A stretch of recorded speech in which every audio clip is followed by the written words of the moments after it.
The modern open-plan office was designed around a misunderstanding of a single German word.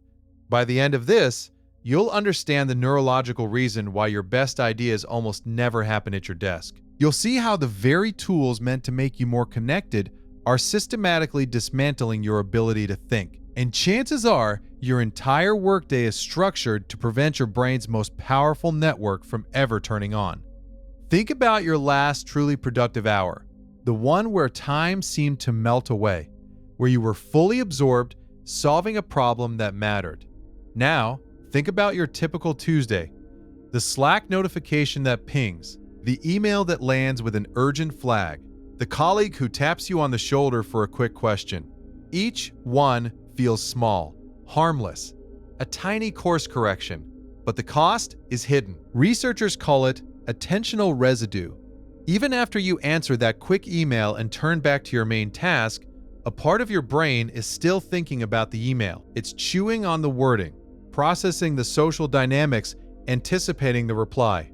Your focus is fractured. You're operating at a fraction of your cognitive capacity. This isn't just a feeling, it's a measurable performance drop.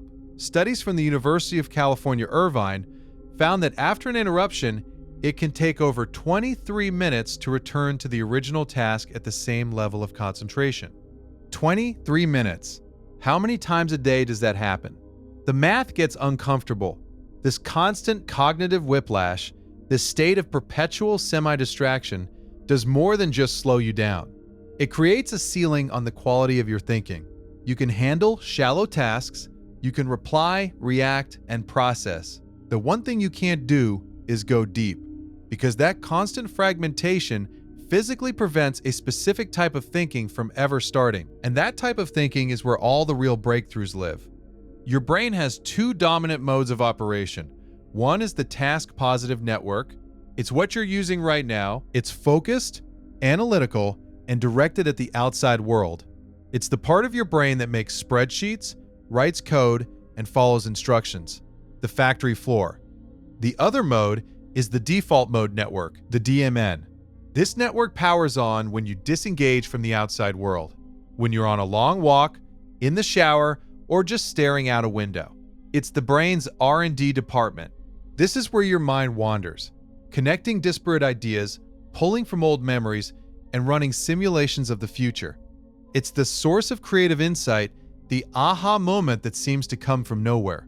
The problem is, these two networks operate like a seesaw. When the task-positive network is on, the DMN is off, and vice versa. Your day of back-to-back meetings, constant emails, and social media scrolling keeps the task-positive network perpetually engaged. It keeps the factory floor running at full tilt, churning out widgets. But the R&D department, the one that designs the next breakthrough product, stays locked. Its lights are off, your brain is so busy doing that it never has a chance to think. You spend your entire day reacting to external input. The modern work environment is a conspiracy against insight. But the default mode network is responsible for more than just your next great idea.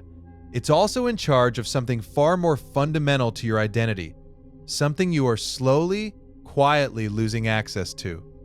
The default mode network is the seat of your autobiographical self.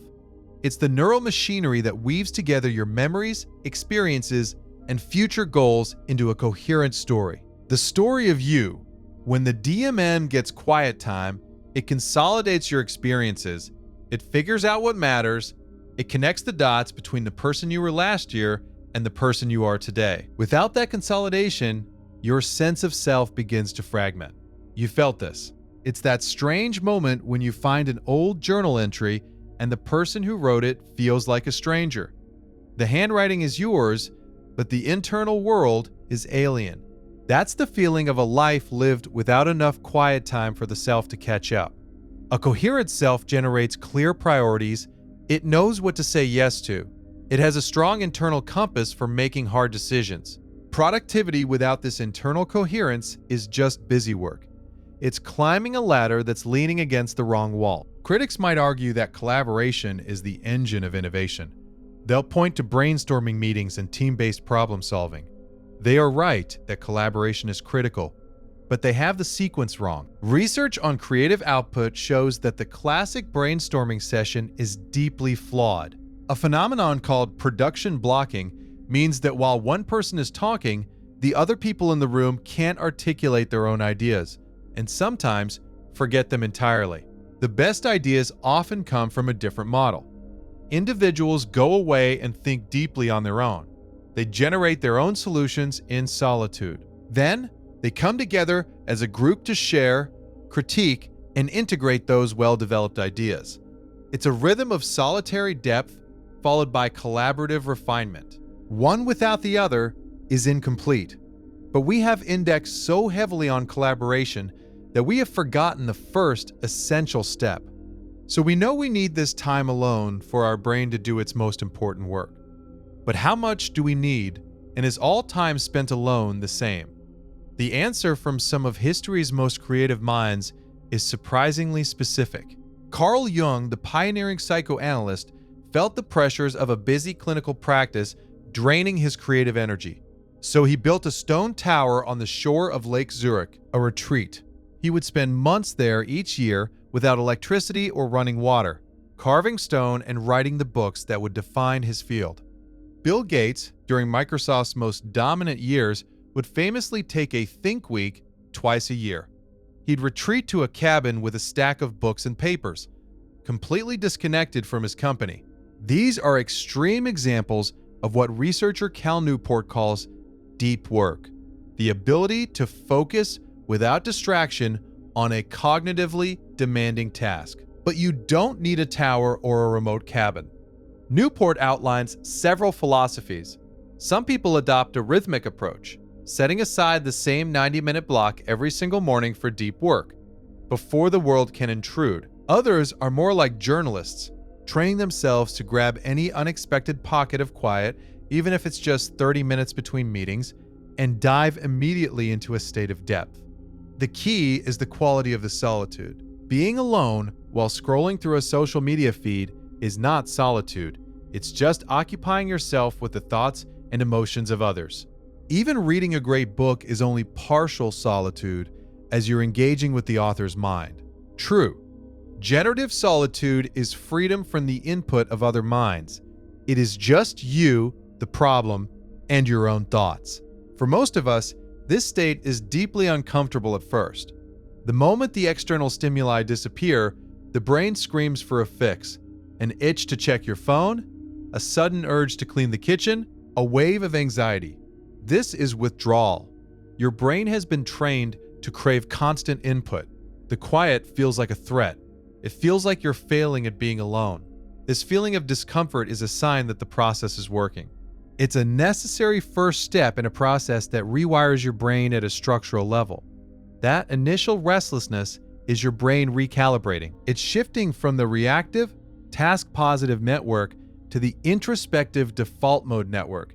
This transition takes energy and time. But if you can sit with the discomfort, something remarkable happens on a biological level.